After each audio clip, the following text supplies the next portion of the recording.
नीतीश कुमार पर हर बार यह आरोप लगाया जाता है कि उनकी सरकार में अफसरशाही चलती है, क्योंकि नीतीश कुमार अफसरों को अक्सर खुली छूट दे करके रखते हैं।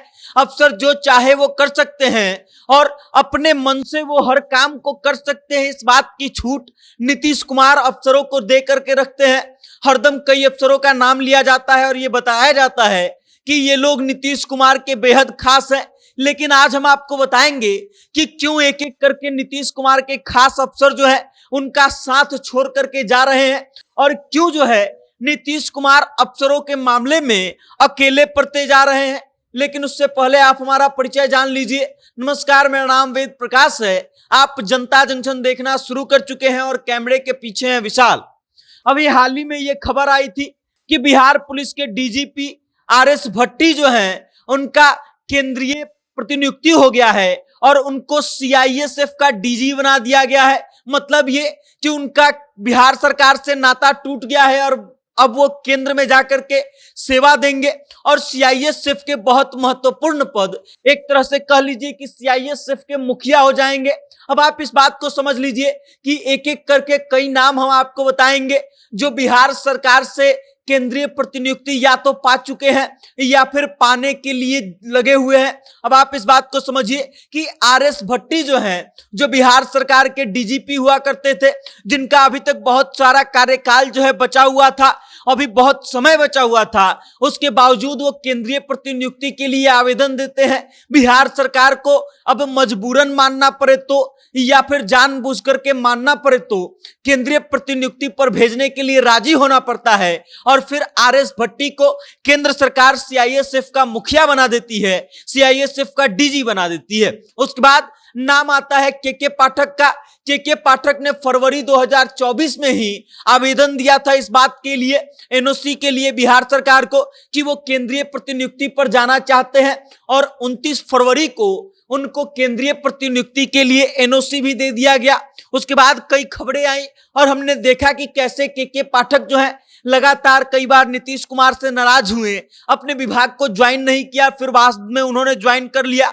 उनको बिहार सरकार से केंद्रीय प्रतिनियुक्ति पर जाने के लिए एनओसी मिल चुका है, लेकिन अभी भी वो बिहार में मौजूद है और कब तक रहेंगे इस बात की कोई जानकारी नहीं है।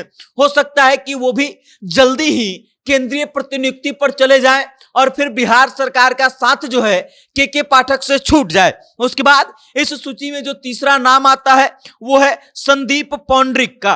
वो संदीप पौंड्रिक जिनके बारे में कहा जाता था कि नीतीश कुमार के ये भी बेहद करीबी अफसर हैं और नीतीश कुमार आंख मूंद करके इन लोगों पर विश्वास करते हैं, अपना कोई भी काम हो इन लोगों को सौंप देते हैं।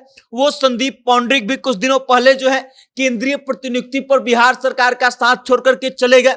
अब आप के पीछे का कारण जान लीजिए कि क्या कारण है कि बिहार सरकार के फेवरेट अफसर अधिकारी नीतीश कुमार के जो फेवरेट आईएएस अधिकारी हैं वो एक एक करके बिहार सरकार का साथ छोड़ रहे हैं। तो सबसे पहला कारण है कि राजनीति इसलिए क्योंकि बिहार की राजनीति पिछले 10 वर्षों से जो है एक ही परिधि में घूम रही है। 3 ही पार्टियां हैं जो सत्ता की दावेदार हैं और इन्हीं तीनों पार्टियों के बीच में सत्ता का खेल चलते रहता है। बिहार में सत्ता की कुर्सी जो है वो फुटबॉल मैच का वो फुटबॉल हो चुकी है जिसे पक्ष विपक्ष आपस में मारता है और एक दूसरे के पाले में गेंद जाते रहती है। मतलब ये कि चाहे भारतीय जनता पार्टी की बात की जाए, चाहे राष्ट्रीय जनता दल की बात की जाए, नीतीश कुमार कभी पाला बदल करके इसके साथ तो कभी उसके साथ चले जाते हैं और इस कारण से कोई भी राजनीतिक पार्टी जो है वो नीतीश कुमार को टारगेट नहीं करती है, टारगेट करती है बिहार के आईएएस अधिकारियों को।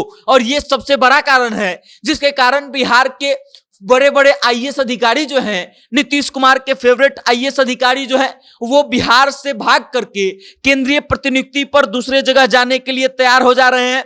उसके अलावे दूसरी जो बात सामने आ रही है वो ये है कि नीतीश कुमार के इर्द गिर्द जो लोग हैं, नीतीश कुमार के इर्द गिर्द जो आईएएस अफसर हैं, ज्यादातर उनमें से वो रिटायर लोग हैं और उनकी चलती इतनी ज्यादा है कि इन लोगों का काम सही ढंग से नहीं हो पाता है।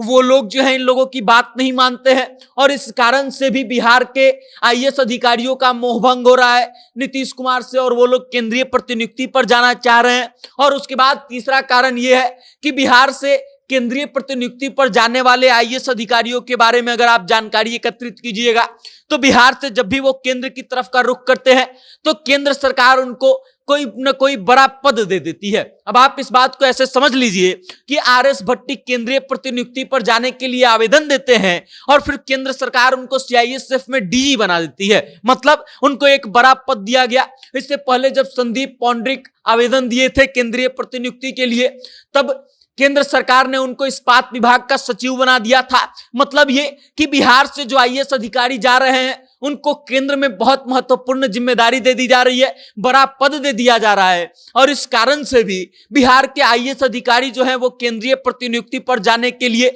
लगे पड़े हैं। बाकी अब के पाठक कब तक यहां पर हैं ये तो हम आपको नहीं बता सकते हैं, लेकिन ये हो सकता है कि के पाठक भी इंतजार कर रहे हो कि केंद्रीय प्रतिनियुक्ति के दौरान उनको कोई बड़ा पद दिया जाए और तब के पाठक भी बिहार से रुखसत होकर के केंद्र में चले जाए। बाकी अब इस चीज के बारे में आप क्या सोचते हैं, इन लोगों के बारे में क्या सोचते हैं और इस खबर के बारे में आप क्या सोचते हैं, अपनी राय कमेंट करके हम तक भेज दीजिएगा और देखते रहिएगा जनता जंक्शन। बहुत बहुत धन्यवाद।